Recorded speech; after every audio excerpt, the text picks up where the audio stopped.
Hey, what's up everybody? It's Meredith Shirk with Svelte Training. We have an awesome recipe for you today. It's easy butternut squash bites.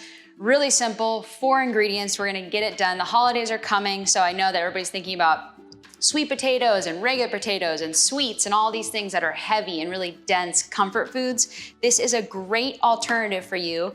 And butternut squash is really high in fiber, low in calories. And the other ingredients we're using are paprika, which helps reduce inflammation, black pepper, which helps actually activate the paprika in the liver, and then avocado oil. So a lot of people ask me, what's the difference between avocado oil and olive oil?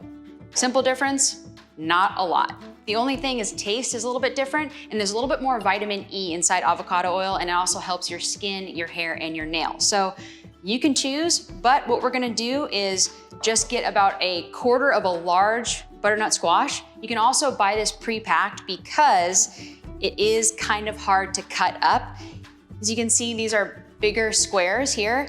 If you cut in smaller squares, it's easier to cook, but you can also just get it pre-cut and make your life way easier because I'm a mom and I don't have time to spend 45 minutes butchering a squash. I know it's very difficult for me. So what we're gonna do is grab the squash, you're gonna put it on a baking tray, get your oven set to 450, and we're gonna start cooking that. But what we need to do is take your avocado oil.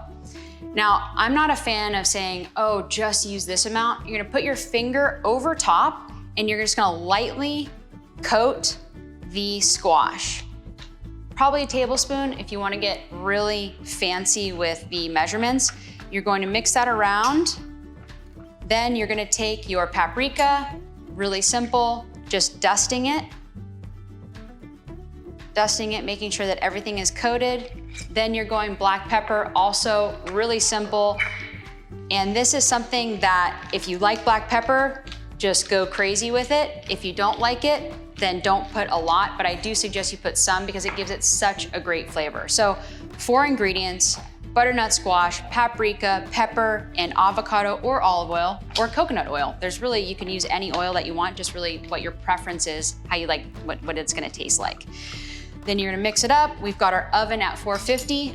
That's pretty much it. We're gonna grab this guy, we're gonna throw it into the oven for about 10 to 15 minutes. Now, because these are bigger squares, we are actually going to leave it in for 25 minutes.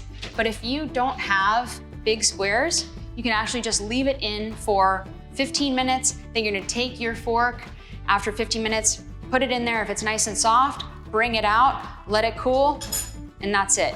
Super simple, super easy, and a great way to have an alternative during the holidays for all of your recipes. So we're gonna wait about 10 minutes, grab it, check it out, and then we'll get to the next one.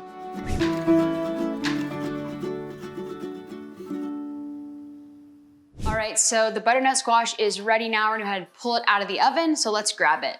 Always use your oven mitt, because you're gonna burn your hand. So you can see, whenever I do this, I like open it up and I almost burned off my eyebrows one time. So just kind of step back. And as you can see, it's already nice and golden brown and it smells really good and it's still really, really hot. So I would try it, but I kind of don't want to burn my mouth right now. So what I'm gonna do is actually just transfer it over into this bowl. It is super hot and it's also soft now. So you can see I'm almost like cutting it in half. You can let it cool or you can throw it into a bowl and try not to make a huge mess with it, which I likely will because it's just the way it goes sometimes when you're cooking. But when you pour it in, you'll start to see all that golden color. You start to smell all the spices.